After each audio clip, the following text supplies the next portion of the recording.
दिल्ली के शाहबाद टेहरी इलाके में एक ज्वेलरी शोरूम में हुई मारपीट का सीसीटीवी वीडियो सामने आया है, जिसमें दिख रहा है कि एक महिला अपने पति के साथ ज्वेलरी की दुकान पर पहुंचती है। कुछ देर बाद उसका पति काउंटर पर बैठे शख्स को थप्पड़ मार देता है। दुकानदार भी जवाब में थप्पड़ मारता है। इसके बाद महिला का पति लाइसेंसी पिस्टल के बट से हमला करके युवक को घायल कर देता है। इस मामले में पुलिस ने एफआईआर दर्ज करते हुए आरोपी युवक को गिरफ्तार कर लिया है। फिलहाल पूरे मामले की जांच जारी है। देश के सबसे बड़े अस्पतालों में शुमार एम्स भी अब सुरक्षित नहीं है। मामला भोपाल का है, जहां के एम्स के लिफ्ट में चेन स्नैचिंग की वारदात ने सबको सन्न कर दिया। ब्लड बैंक के पीछे वाली लिफ्ट में एक युवक महिला कर्मचारी का मंगलसूत्र झपटकर मौके से फरार हो गया। ये पूरी वारदात सीसीटीवी कैमरे में कैद हो गई। एम्स की सिक्योरिटी एजेंसी और पास के थाने में पीड़िता ने शिकायत दर्ज करा दी है। इसके बाद आरोपी की तलाश जारी है। ये पूरी घटना 3rd फ्लोर की है। पीड़ित महिला स्त्री रोग विभाग में अटेंडेंट के पद पर काम करती है। मुंबई के संजय गांधी नेशनल पार्क से एक परेशान करने वाली खबर आई है। यहां फॉरेस्ट कर्मचारियों के ऊपर आदिवासियों ने पत्थरबाजी कर दी। जो तस्वीरें सामने आई उसमें साफ दिख रहा है कि लोग कर्मचारियों के पीछे धकेल रहे हैं उनको। इनमें ज्यादातर महिलाएं दिख रही हैं। टकराव के हालात तब बने जब आदिवासी इलाके में सर्वे करने के लिए गए फॉरेस्ट विभाग के अधिकारी वहां पहुंचे थे। उन्हें देखकर गुस्साए आदिवासियों ने पहले तो जमकर हंगामा किया, फिर उसके बाद जब वन विभाग के कर्मचारी वापस जाने लगे तो कुछ लोगों ने पीछे से पत्थरबाजी करनी शुरू कर दी।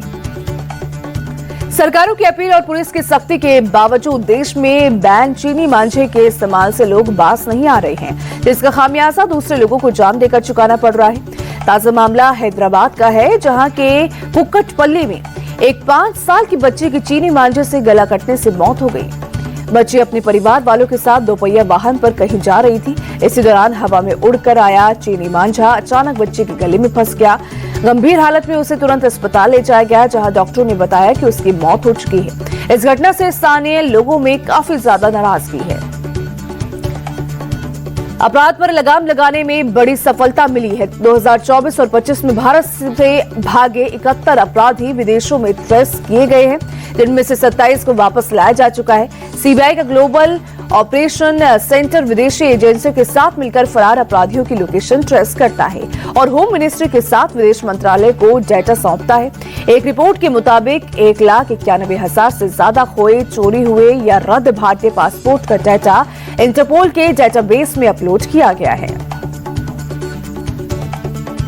कार को कंट्रोल में चलाना क्यों जरूरी है, इसका उदाहरण ये तस्वीरें हैं। यूपी के अमरोहा में नेशनल हाईवे 9 पर दिल्ली से पीलीभीत लौट रही कार का टायर फट गया, जिससे कार डिवाइडर पार करते हुए सड़क की दूसरी ओर पहुंची और सीधे लाइट पोल से ही जा टकराई। टक्कर इतनी जोरदार थी कि कार चकनाचूर हो गई। इस हादसे में पीलीभीत के रहने वाले शिवांग सक्सेना और निधि अग्निहोत्री की मौके पर ही मौत हो गई।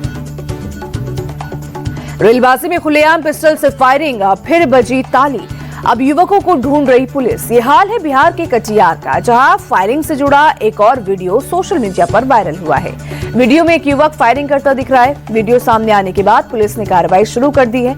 एक हफ्ते पहले ही कटिहार के कोढ़ा इलाके में एक युवक के देसी कट्टे लहराने का वीडियो वायरल हुआ था। किसी भी इंसान के साथ कब क्या हो जाए ये कोई नहीं जानता। महाराष्ट्र के धाराशिव जिले के उमरगा से डरा देने वाली घटना सामने आई है। यहाँ गणतंत्र दिवस पर आयोजित समारोह के दौरान एक पुलिसकर्मी को अचानक हार्ट अटैक आ गया। घटना में पीएसआई मोहन जाधव की मौके पर मौत हो गई। पुलिसकर्मी को हार्ट अटैक आते ही वो नीचे गिरे, जिसके बाद वहां अफरा-तफरी मच गई। इस घटना का वीडियो सामने आने के बाद सब हैरान रह गए।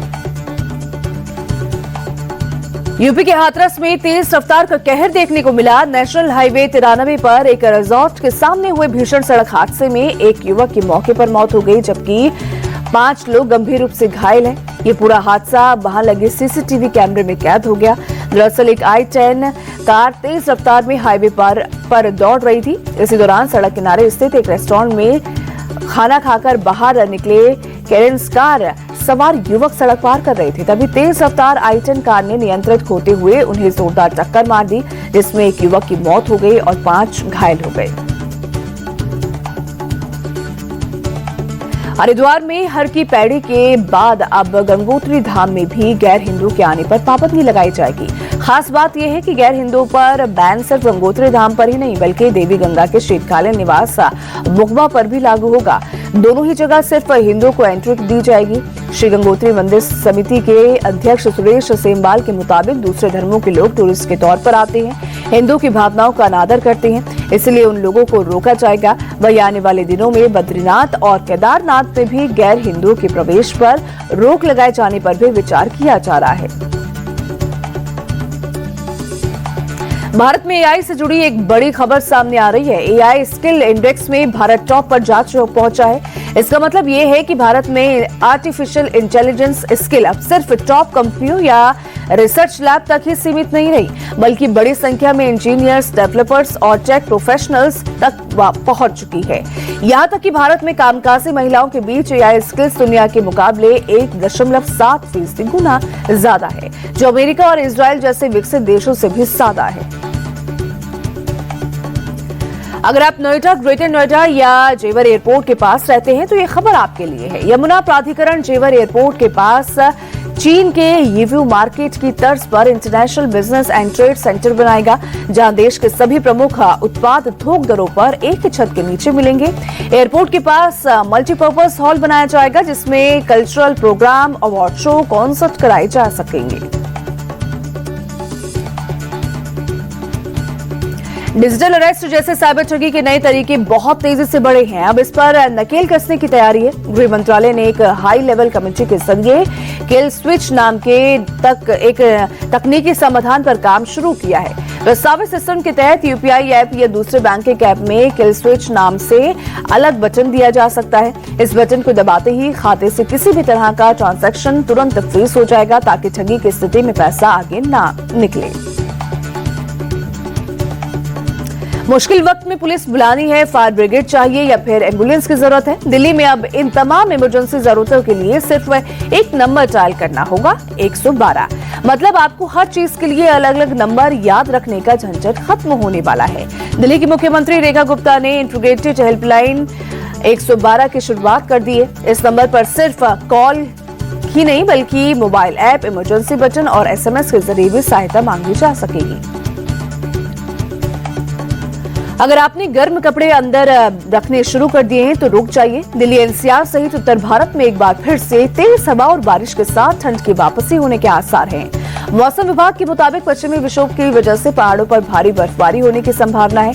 मौसम विभाग ने अगले 2 दिन तक पश्चिमी हिमालयी क्षेत्रों में हल्की से मध्यम बारिश और बर्फबारी की आशंका जताई है, जबकि हरियाणा और पंजाब में ओलावृष्टि भी हो सकती है।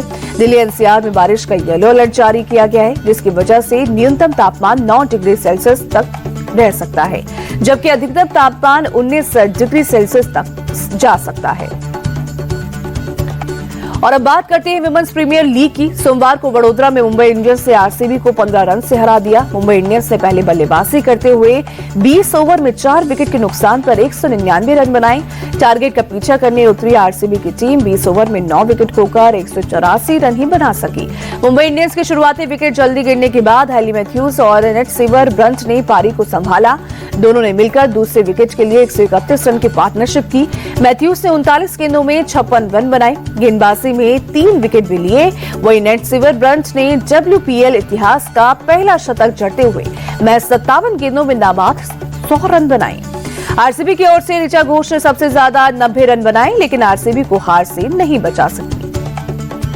विमेंस प्रीमियर लीग में आखिरकार पहला शतक लग गया है। मुंबई इंडियंस की ऑलराउंडर नेट सिवर ब्रंट ने आरसीबी के खिलाफ शतक ठोकर ये उपलब्धि हासिल कर ली है। उन्होंने ताबड़तोड़ खेलते हुए 100 रन बनाए और नॉट आउट रहे।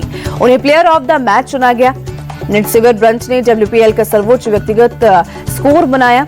उनसे पहले सोफी डिवाइन, जॉर्जिया वॉल, स्मृति मंदाना जैसे बड़े नाम शतक के करीब पहुंचकर बनाने से चूक गई थी, लेकिन ब्रंट ने आरसीबी के खिलाफ ये कारनामा कर WPL में इतिहास रच दिया। विमेंस प्रीमियर लीग के इस सीजन में मुंबई इंडियंस ने आरसीबी को हराकर 7 मैचों में तीसरी जीत हासिल की।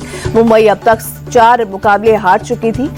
इसके बावजूद 6 अंकों के 7 पॉइंट्स टेबल में दूसरे नंबर पर है। वहीं आरसीबी को लगातार दूसरी हार मिली है। शुरुआती 5 मुकाबले जीतने की वजह से आरसीबी के 10 अंक हैं और वो प्लेऑफ के लिए ऑलरेडी क्वालिफाई कर चुकी है। दिल्ली कैपिटल्स पॉइंट्स टेबल में तीसरे नंबर पर है, जबकि गुजरात जायंट्स चौथे और यूपी वॉरियर्स आखिरी पायदान पर हैं।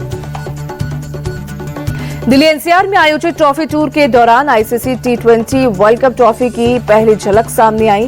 क्रिकेट प्रेमियों के लिए ये पल खास रहा। ट्रॉफी का पहला नजारा देखकर क्रिकेट प्रेमी रोमांच और उत्साह से भर गए। आईसीसी टी20 वर्ल्ड कप ट्रॉफी की चमक ने क्रिकेट के जुनून को और भी ज्यादा बढ़ा दिया। ट्रॉफी टूर के आयोजन से टी20 वर्ल्ड कप के लिए उत्साह का माहौल बन गया। आईसीसी मेंस टी20 वर्ल्ड कप की शुरुआत 7 फरवरी से होगी।